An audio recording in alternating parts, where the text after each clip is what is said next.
Good evening. Welcome to the Parrish Art Museum. My name is Corinne Erni. I'm the Senior Curator of ArtsReach and Special Projects here at the Parish. And as we celebrate Earth Day today, we want to explore the relationship between water quality, cultural practices, and environmental activism here on the East End, but obviously with a wider outlook on what's going on in the world. And so we invited 4 panelists who bring very diverse perspectives to the parish tonight. They come from the visual arts, from Indigenous environmental restoration, and marine biology research.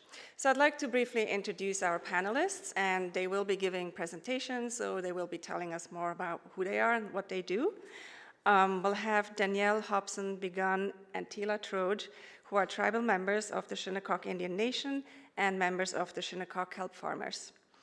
We also have Galen Rosenwachs, who is a marine scientist, explorer, photographer, and filmmaker, and Katherine J Graves, who is an artist and photographer whose work is based on her love of nature and technology.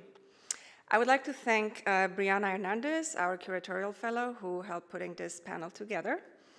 And I also want to acknowledge our sponsors, presenting sponsor Bank of America, with support by Weill Cornell Medicine Southampton and the Corcoran Group. And I would like to invite Tila Troj now to do a land acknowledgement. Thank you.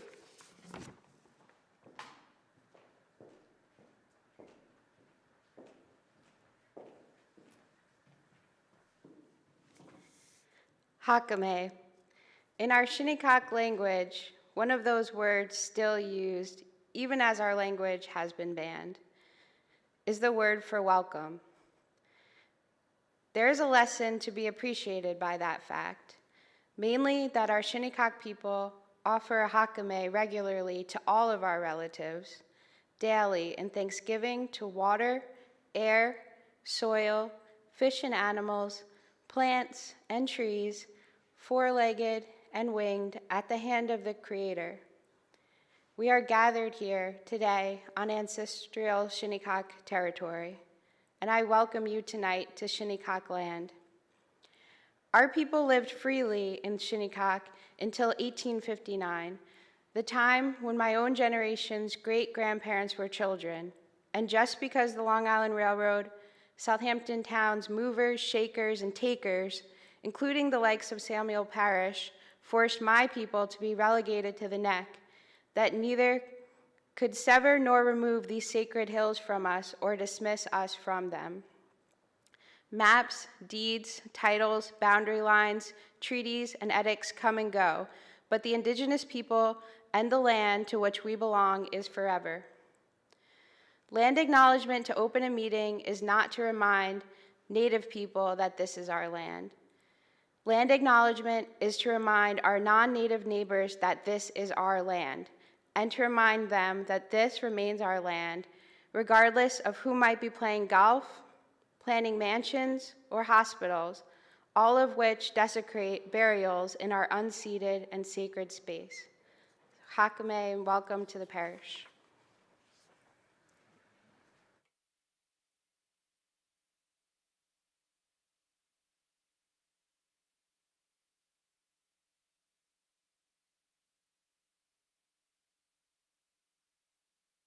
I am an attorney, a member of the Shinnecock Indian Nation, and a regenerative ocean farmer with the Shinnecock Kelp Farmers.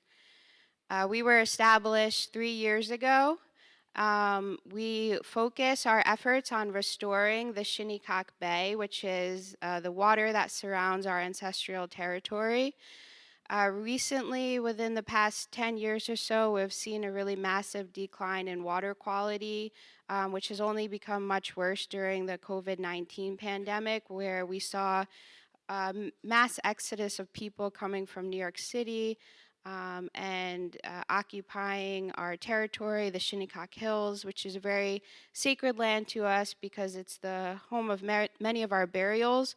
But it's also an extremely sensitive ecological area, and the overdevelopment combined with lack of septic planning has created the situation where millionaires and billionaires' waste is streaming down into our ancestral waters, which we've depended on for the past 10 12,000 years since the last ice age to feed our people.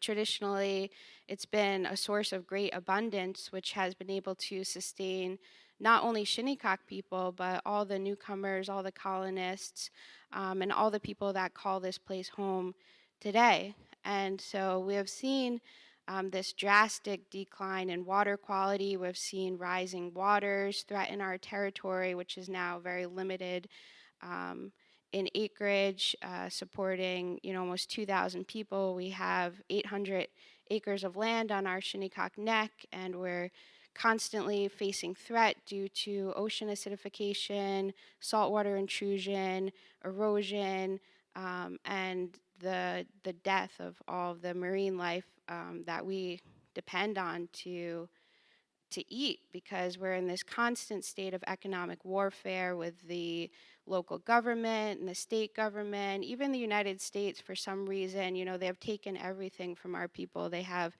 enslaved us, they have stolen our land, they have stolen our language, they've taken every resource.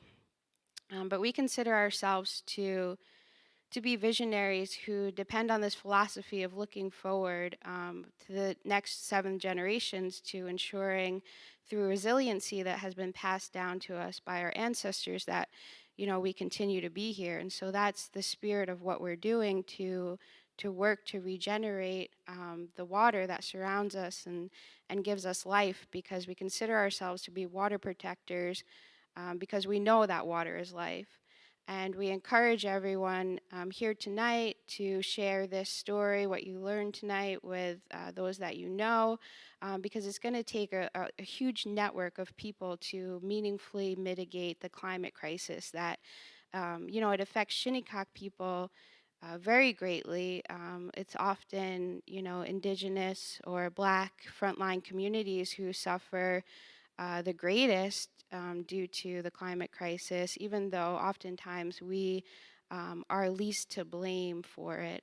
But we're the Shinnecock Kelp Farmers. We're a Indigenous collective of women. We're intergenerational, so we have youth and we have elders, we have grandmothers who have all combined together to take action. And that's really what it's about. Everyone doing something can meaningfully mitigate this crisis that we're facing.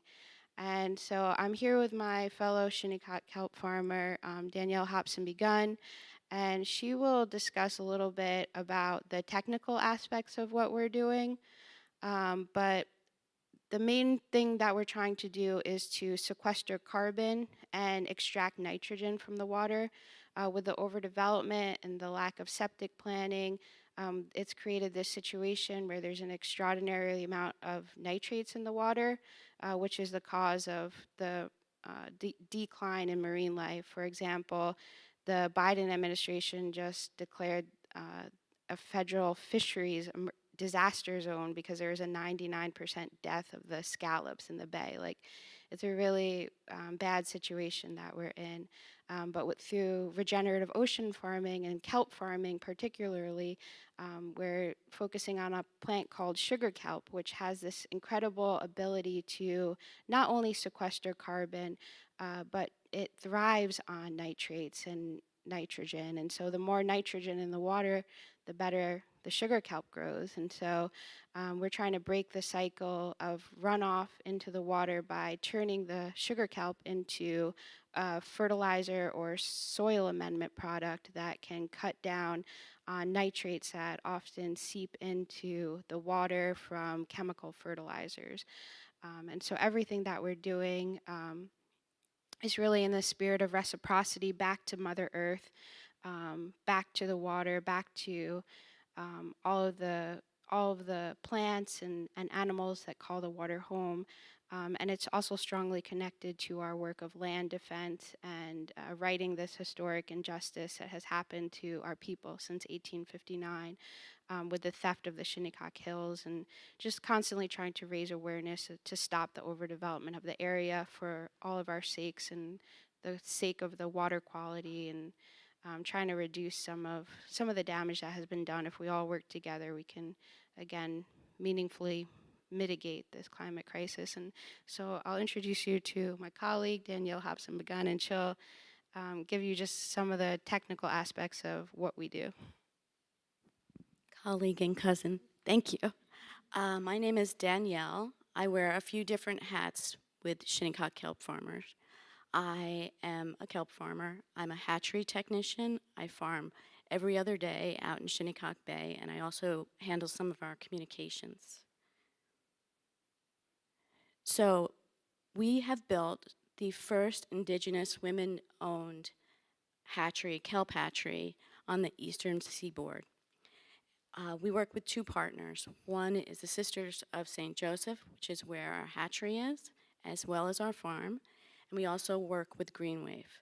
So what you're seeing right there are 18 spools. Thank you. 18 spools that we started with. We started with microscopic seeds that we impregnated lines. Each of those spools has about 100 feet of line. We impregnate the lines and then we send them out and outplant them into Shinnecock Bay. You can see how they're unfurled onto a heavier marine rope. And then we just check them constantly. That's our colleague Donna out. So this is when we were at in our hatchery. One of the most important aspects of growing kelp seed is sanitation. We were scrupulous with our sanitation this year. We changed our water weekly. We could have waited 2 weeks before we changed, but we don't. We change weekly. And because of that, we had a very successful year. I don't know who that is out in the water. This was the other day. We go out. We're really tied to the tides. We farm at the lowest tides. So this morning I was outside at about 7 o'clock. It was a beautiful day, but we've also been out since December 30th where it wasn't so beautiful and freezing. This is Tila and I out at SAC a few weeks ago. And this is just when our kelp began to grow. It's a very tedious and scary thing to have everything riding on these little tiny seeds. But we've been very successful and they're starting to grow. Right now we have 8 lines and up to maybe 16 inches of kelp, maybe 24 inches as of today. This is more pictures of our hatchery. This is one of our partners, Sister Carrie. She is a doll and goes out with us often. As you can see, her smiling face, she is thrilled. Again, so the last, our nemesis this year has been something called ectocarpus, and we were not anticipating it. It's basically an algae that covered our seeded lines, suffocating them, so we had to manually remove it very often, which is why we were out so often this year. What you're seeing there is our farm from above. We have 8 lines. I don't know how well you can see it, but it's very faint. We've been doing very well. Thank you so much.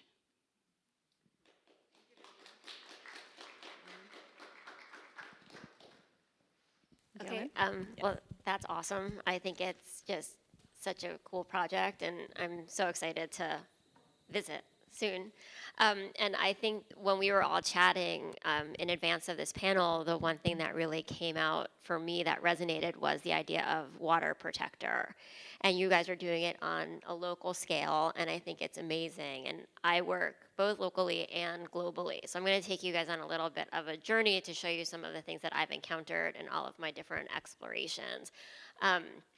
So I work a lot with big predators, but I'm not going to talk much about big predators. But my journey started here on Long Island when I saw this young whale who was sick.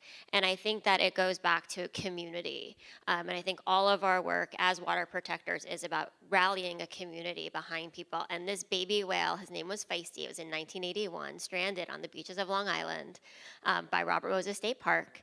And a community of people rallied to get him well and set him free. I wasn't even 2 years old, but my mother took me to see this baby whale, and it made a huge impression on me. And that is, and here's a picture with some watermen. They figured out he had pneumonia, gave him antibiotics. Some of you may have seen Feisty or heard of Feisty back in the early 80s. And really thousands of people came and rallied behind him, but a group of watermen really took action and were able to then release him back to the wild. So we'll get back to Feisty in a little bit later. But I like to start with that because that's really where my journey began. And I think learning about community and how teams can work together to change and really move the needle with things. And Feisty actually had a huge impact on whale conservation back then. But my career journey then started about 20 years later when I ended up on this ship in the Antarctic. And working in the Antarctic was amazing. And part of the reason why I always like to start with this expedition and talking about it is because it was super challenging in every way, mentally, physically, but I learned so much. We were in huge seas. I was low man on the totem pole, so I was, getting to sort all of the different plankton. And why is that important? Well, now we're seeing all of these declines because of ocean acidification. The plankton isn't as plentiful. And what's the most important animal in the Antarctic? It's krill.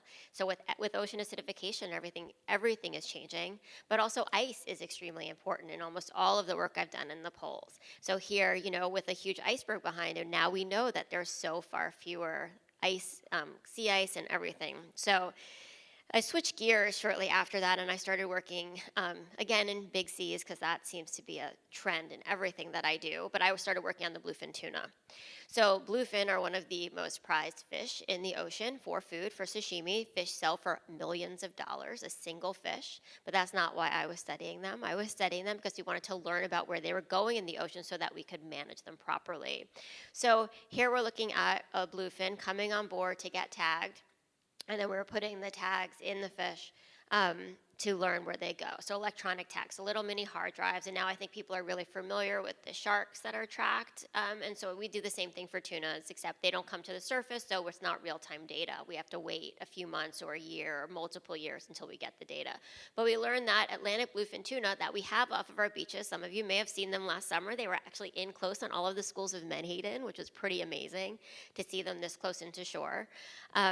But they travel across the ocean, and they use the entire Atlantic Ocean basin, and it's absolutely amazing. So how do we manage a fish that's moving back and forth? But really, so we look at them as scientists, and then other people look at them as a commodity, and they look at a resource. And so here's a commercial fishing operation. This is actually in Nova Scotia, where a giant bluefin was killed, and then sent to Japan, where it was going to be eaten or sold. And we eat bluefin here too, unfortunately, but most actually goes through the Tokyo market before it's even shipped back here. But also relating to how different people interact with the ocean and resources, and looking at it from a cultural perspective as well, and how different communities interact with it. And there's a lot of players that we need to think about when we think about conserving things like tunas.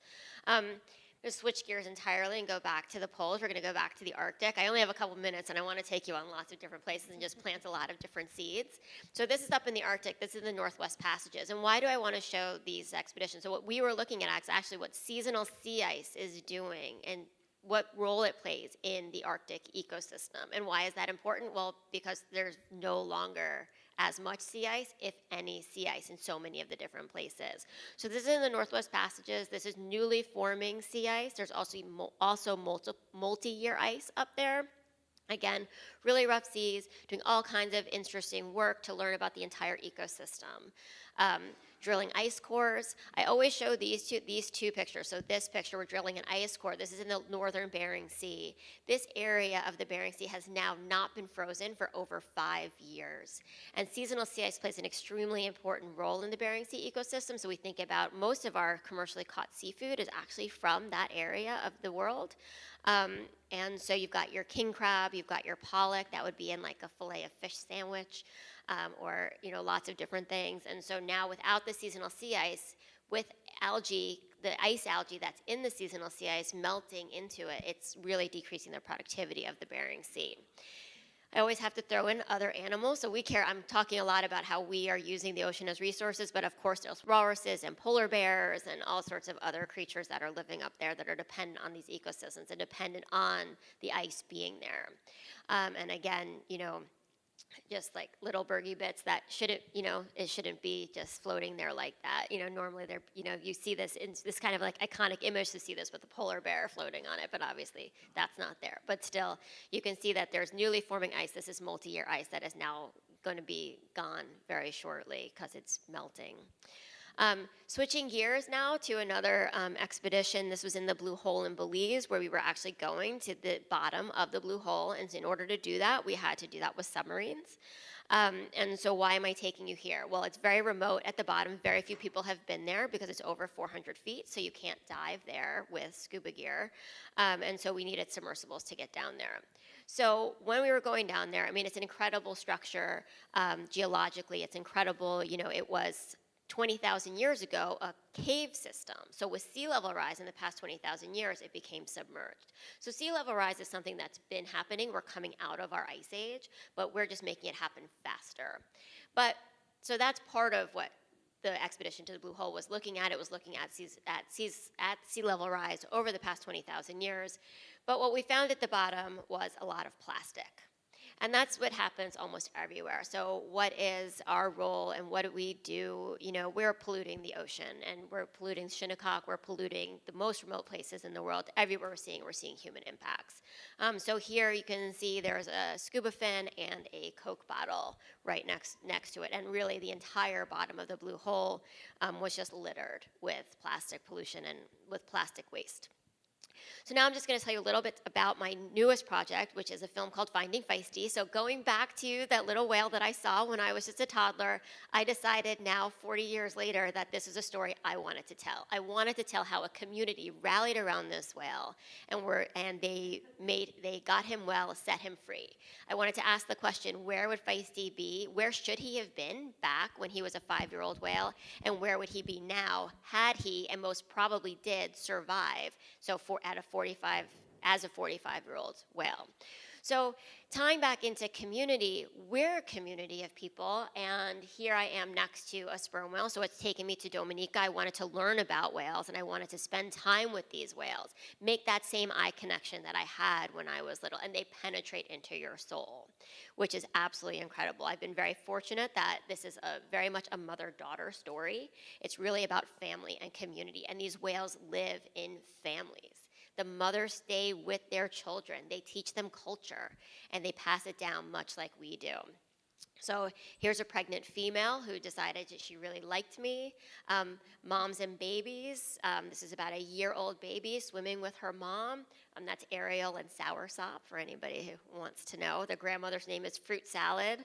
They all have names. They would all be identified, and they're living together. And what is so incredible is that these whales have come back because humans played a role and took action to stop commercial whaling.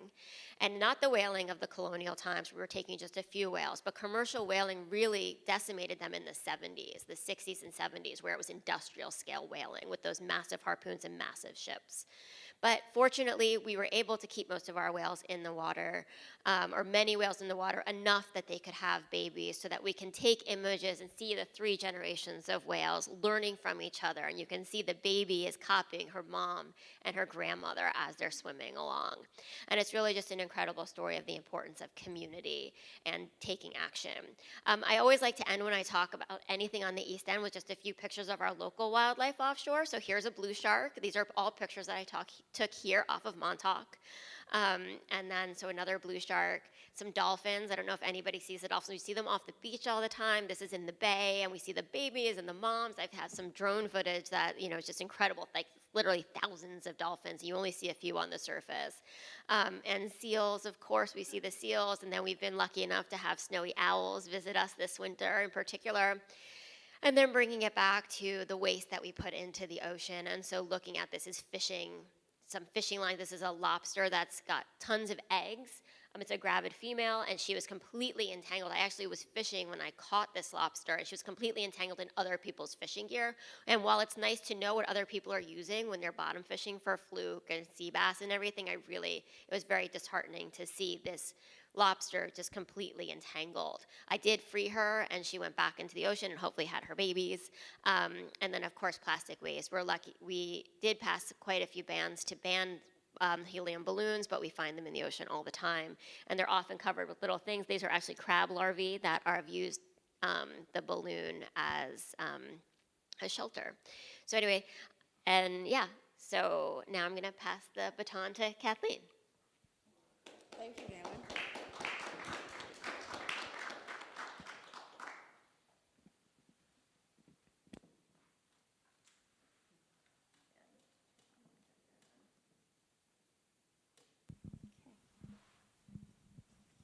So it is really my pleasure to... Yeah. Thank you. It's my pleasure to share this panel with all of you. This is very exciting. My name is Katherine J Graves, and my mixed media artwork is about landscape and nature, AI technology, endangered animals, young people who will live to the future, and climate change. I use iconic symbols that are meaningful to us, such as the green sea turtle and the black rhino. In my photographs, I create imaginary AI bots who observe in the landscape. I use ephemera and trash to make bot studies resembling cultural characters. My recent photographs of landscape, titled Thresholds in Nature, are seeking a threshold of environmental repair. This first piece, the green sea turtle, is about a most magnificent creature that is endangered. Injury from human plastics and her real despair are not shown by me. I chose to represent the fullness of her being, so grand and full. I think it's important that the sea turtle piece reveals a history. There is hand sewing, manufactured fabric, and ribbons mixed with contemporary digital drawing. This historical storytelling through process demonstrates a longevity that I compare to the greater age and longevity of the green sea turtle.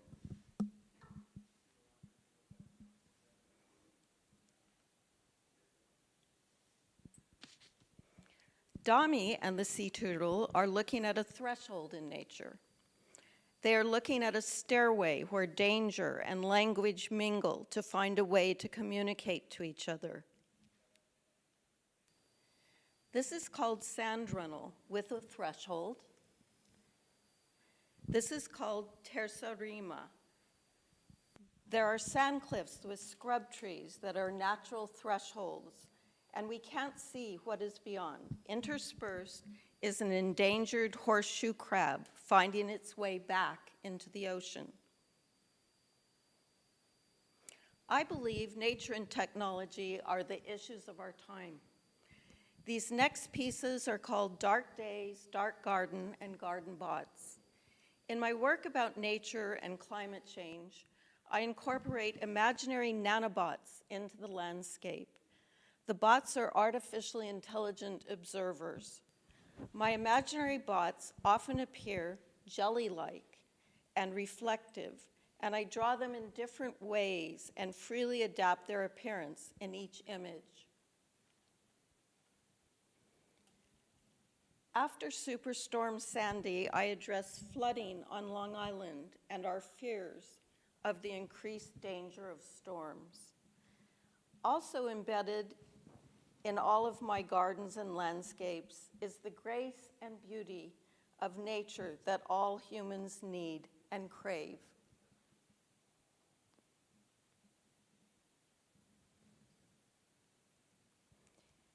It is important, I think, to look at and try out technologies that may work to improve environmental conditions. I want my viewers to consider both the friendly use of AI bot technology and the invasive or dangerous possibilities. Consideration now helps us frame and decide what we want our technology to do.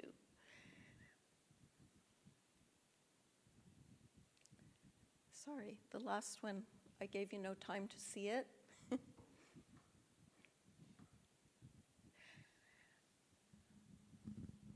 I also make what I call bot studies. The bot studies are anthropomorphic characters with an animating spirit. Made from throwaway materials, retroelectronics, and natural ephemera, they are hanging sculptures influenced by 20th century constructivism. This is the natural history bot, Black Rhino. The ornaments echo colonialism, and the black rhino is endangered, often killed for its horns. The collector's box bot is a self-portrait. My bot avatar is at the center with natural objects organized around me and LED lights inside the avatar.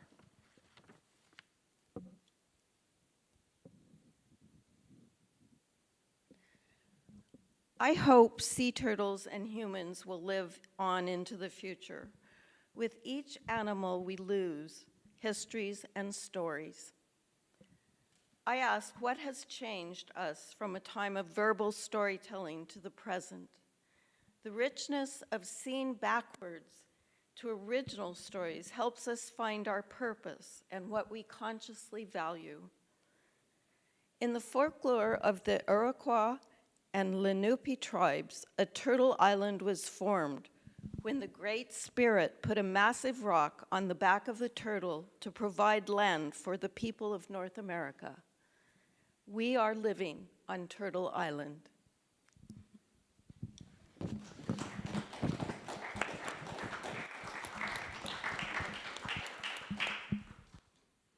Thank you. I want to thank every one of you for sharing your very compelling stories about how you not only understand the problems that we're facing with the environment, but how you all address it in your very specific area and your specific way. I think a lot of what I'm hearing here is about community, about collaboration. And I want to begin with Tila and Danielle. How do you engage different kinds of people? How do you engage communities in this area, but also policymakers who can help to actually bring about changes? Because I mean, the way you describe the situation, Tila, it seems very, very serious. You know what we have here, and I think a lot of people don't actually realize that.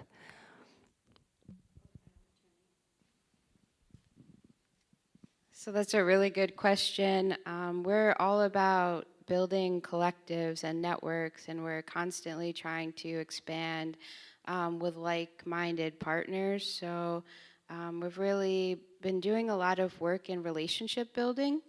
It's so important to get to know your neighbor and sit down and talk to each other and find that you have these shared concerns and compassions about these critical issues. And so I think that, thinking civically minded, we can reach out to legislators who are having the capabilities to pass laws. I don't think that environmental problems can be really addressed by policy, but I also don't think it hurts to try to talk to lawmakers and educate them about the issues. So much of the work that we do is really grassroots people who are gonna, get into the water or get their hands dirty and do what needs to be done, while still addressing, lawmakers who are often years and years and years behind in bureaucratic red tape.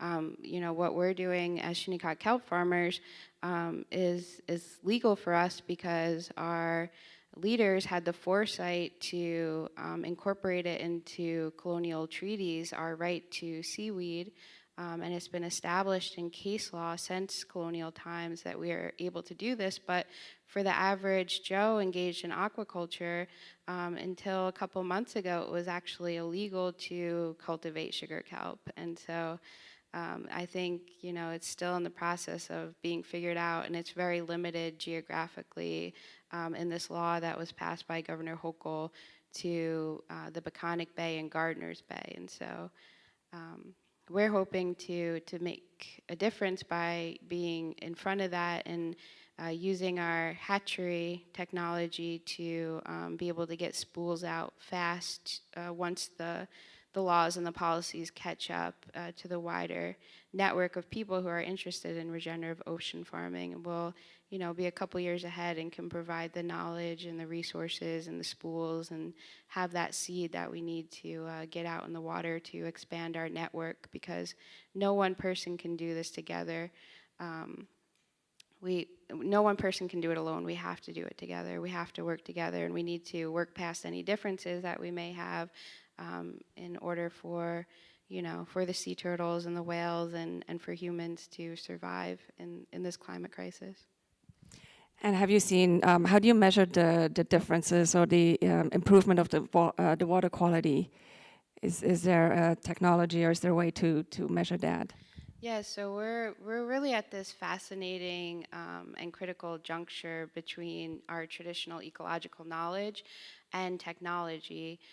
So we know from the thousands of years of experience that our ancestors have had that this is an effective way to clean up the water, but now there are scientific ways to determine exactly how much carbon we're sequestering, exactly how many nitrates that we're removing. But another important thing is to educate people about the importance of building economies around this type of green industries. You know, it's something that's so critical. People who are engaged in restorative and regenerative practices in the water need to be able to take care of their families.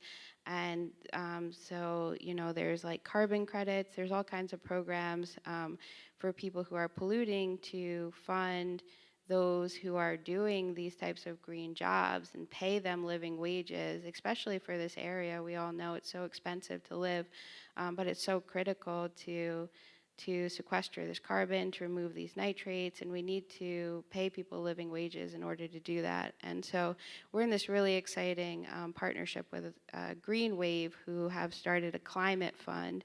And so they are measuring the amount of sugar kelp that regenerative ocean farmers are able to grow and paying credits based on exactly how much nitrogen and carbon we're able to remove from the water. And so there's really, you know, interesting possibilities there to make this meaningful work. And are you actually also using the kelp that's coming out of the water? Because there's also a big industry now with all kinds of use for kelp, from nutrition to all kinds of other, you know, objects made from kelp. Yeah, so traditionally we've used kelp for medicine, for food, for insulation. Right now we're using it for fertilizer because unfortunately the water that we're growing in is so polluted that it's completely unfit for human consumption. So we're not able to make any type of like pharmaceutical or medicinal products out of it. Do you have any? I have eaten it. Okay. When I'm cleaning it, sometimes some comes off, and since we've raised it from, you know, being these seeds, I can't just let it, you know, float off. So I have eaten it, and nothing, I feel okay. So we're hoping to eventually be able to offer a food product. We do get a lot of requests for food, and hopefully we will someday. Thank you. And Galen, I want to also hear from you how you feel that your work can be, you know, replicated, or how can you inspire more collaborations? How do you do that, or how do you approach that?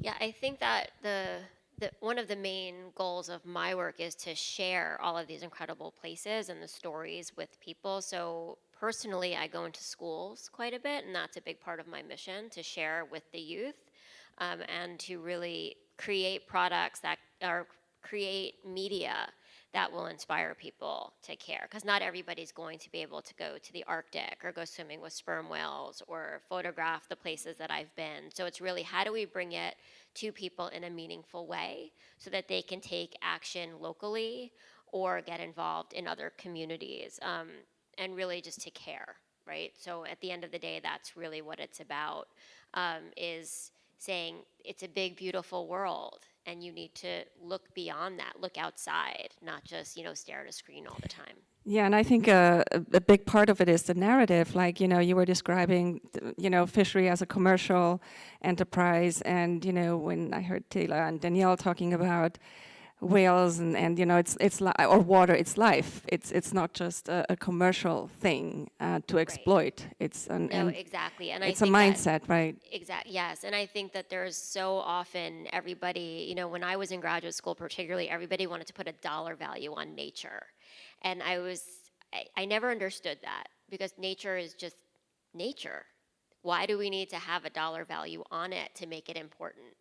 And I think that for me, there's a shift that needs to happen, but at the same time, I know that that is how people are going to value it. And most people value the ocean and the natural world as a resource that they can consume, whether it is for food or whether it's for their enjoyment when they want to go and, do some sort of recreation on the Shinnecock Bay or at our beaches. You don't want to be walking on a beach that's covered in sand, and you certainly want to be able to eat the sugar kelp that you're growing in the bay. And it's just, how do you really create that shift in mindset to have an importance away from economy and resource as, a dollar value.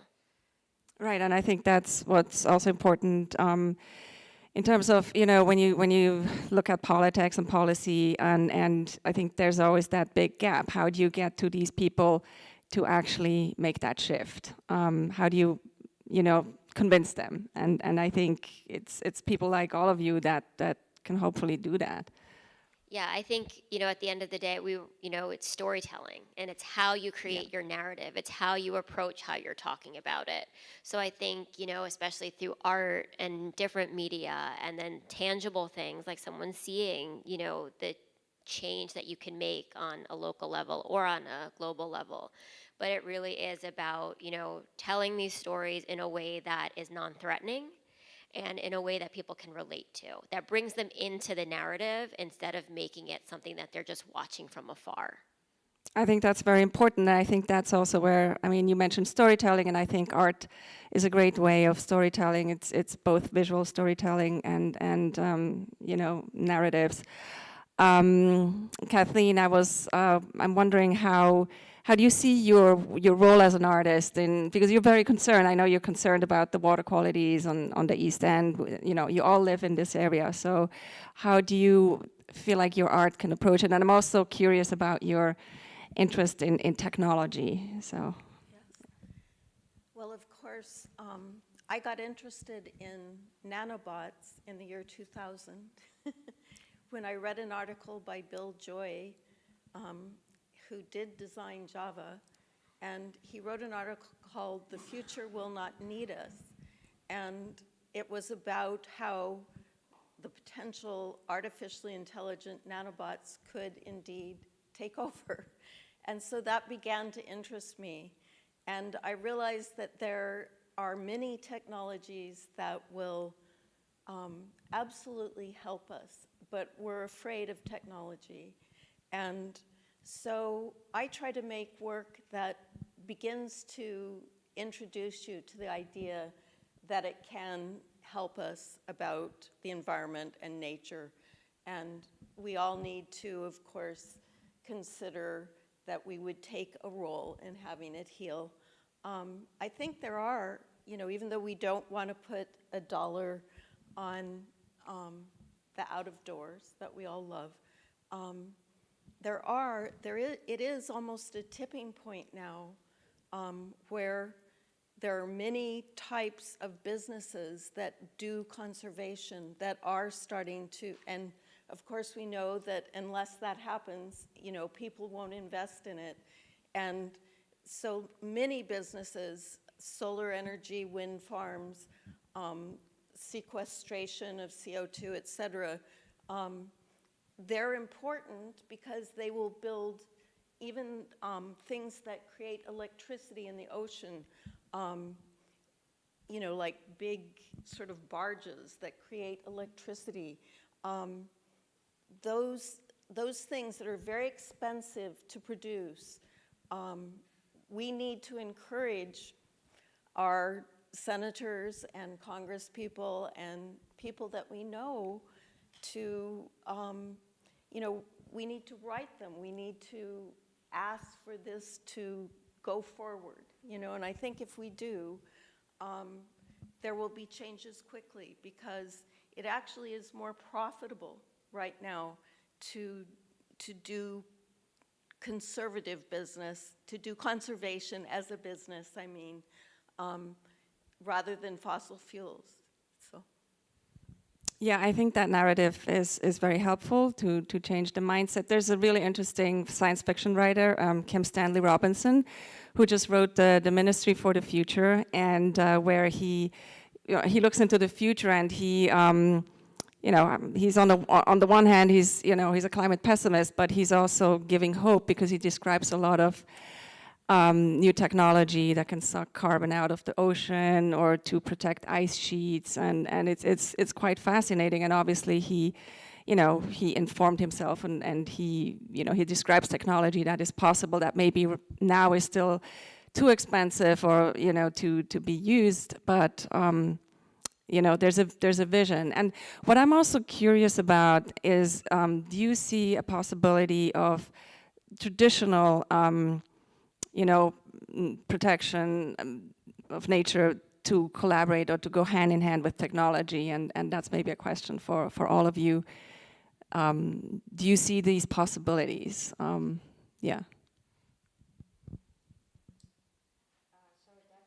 For the Shinnecock Kelp Farmers, there's this real delicate balance of our traditional ecological knowledge with new technologies. And so one of the things that we experienced this season was we have to go through this process of wild diving for our source material. And it was very difficult because the waters are getting warmer, and it's harder to find the sugar kelp. It's harder to find that source tissue. And so we're at the point where we have to look at new technologies. And so we've been working with partners all across the globe.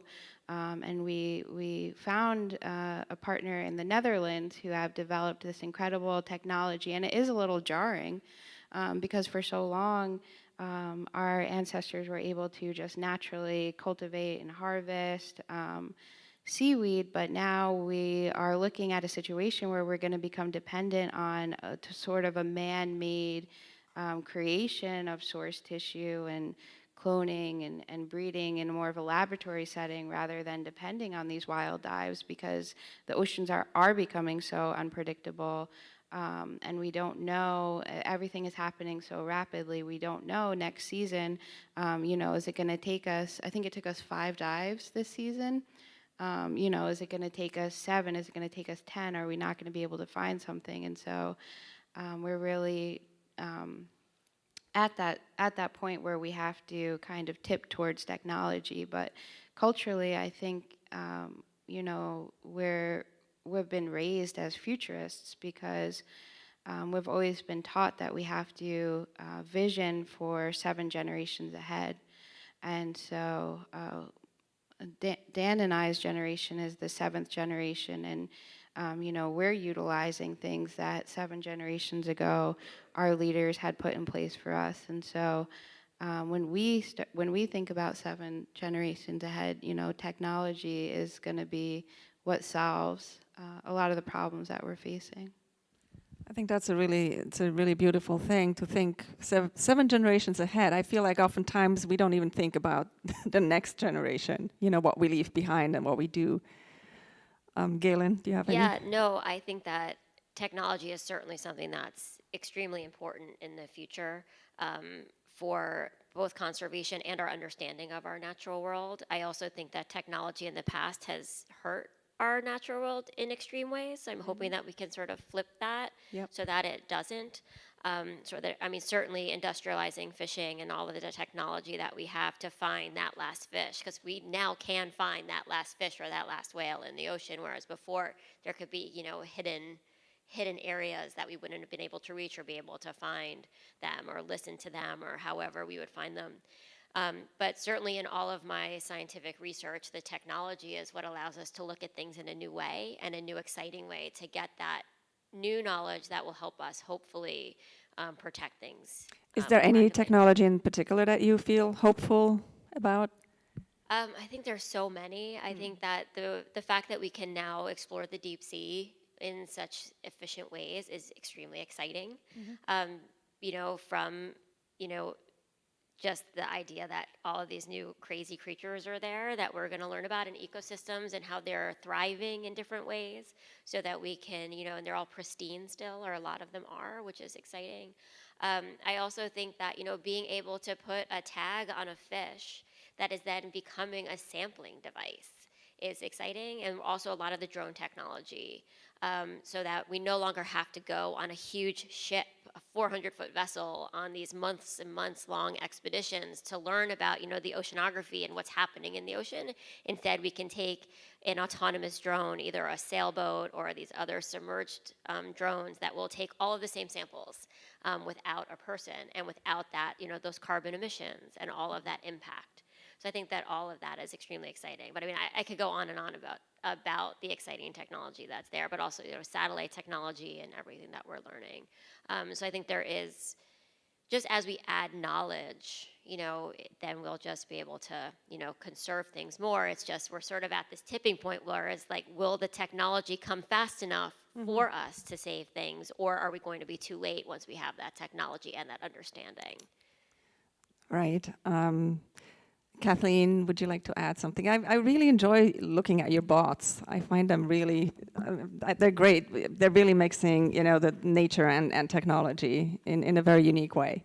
Yes, they're fun and interesting to make, to imagine. They're very imaginary. So of course, this point about doing things soon enough is really important.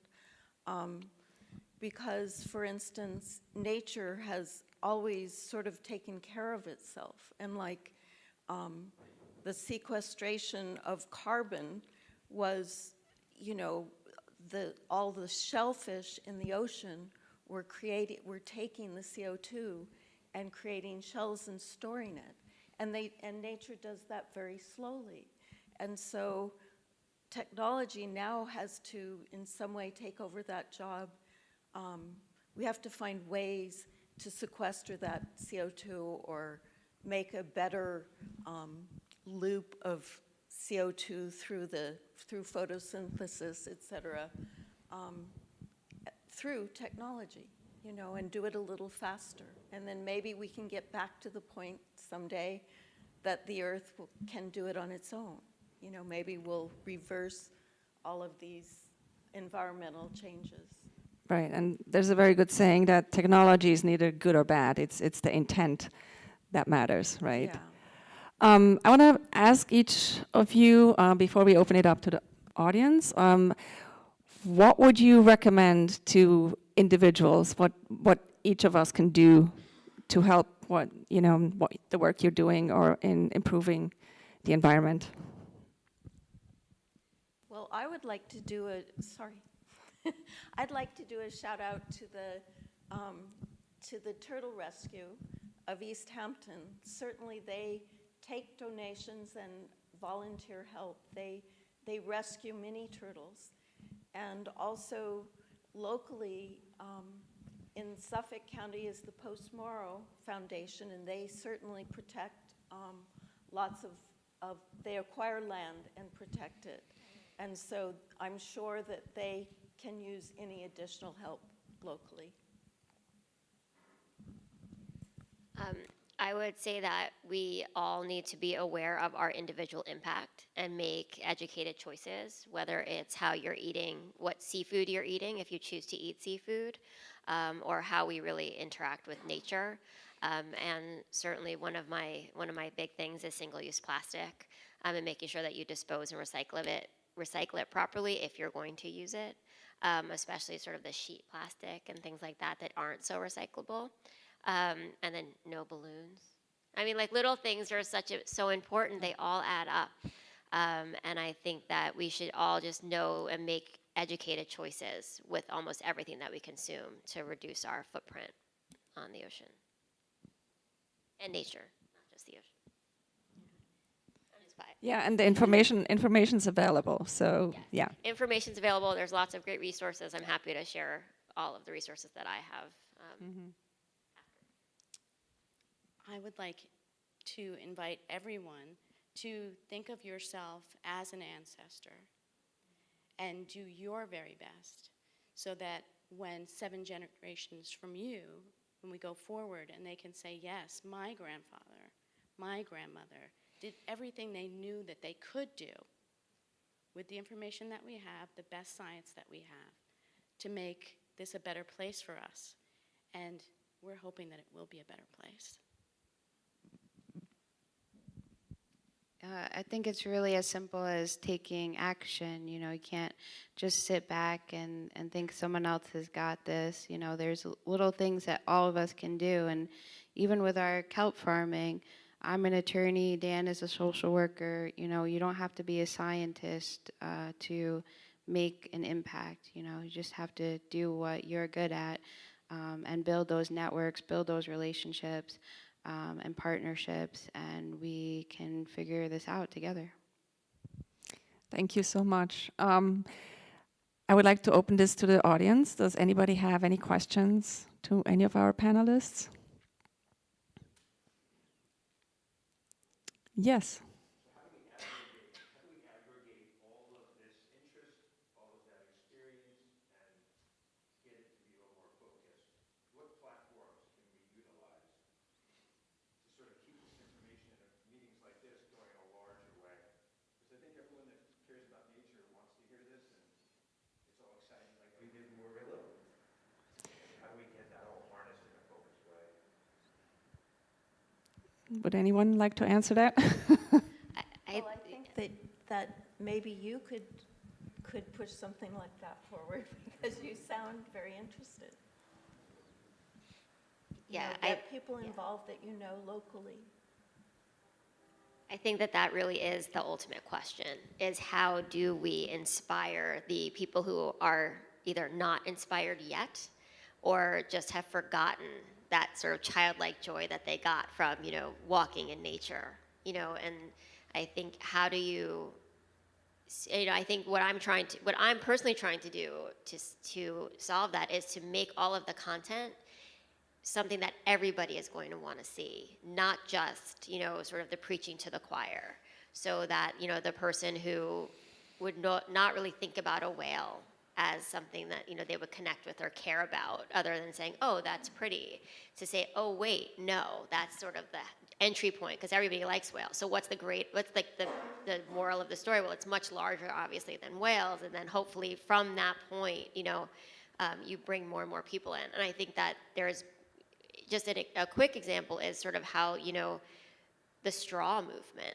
right? They started with talking about the straws, and then other people were sort of got involved and learned a little bit about plastic from that, and now people are like, you know, this straw, and, you know, it's sort of an interesting thing. Or litter, as we were growing up, you know, people used to toss litter, and now they don't, and it's like you look at somebody who like tosses litter, and so I think that it's all of the tools are there. It's just about, you know, again, that is really the ultimate question. How do we speak to the people who aren't listening? And I think it's also about our own capacity and the areas that we work in. You know, we can take stories or information like what we hear today back to the line of work that we do and implement that.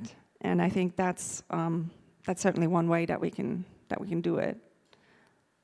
I think one really important way that we can do this is to return land back to Indigenous people who have been, really incredible stewards of the environment for thousands and thousands of years. And when land is returned back to Native people, the entire environment, shows almost instant improvement. And so it sounds really like conceptual, right? Like, oh yeah, we can give the land back, but we can actually really do it.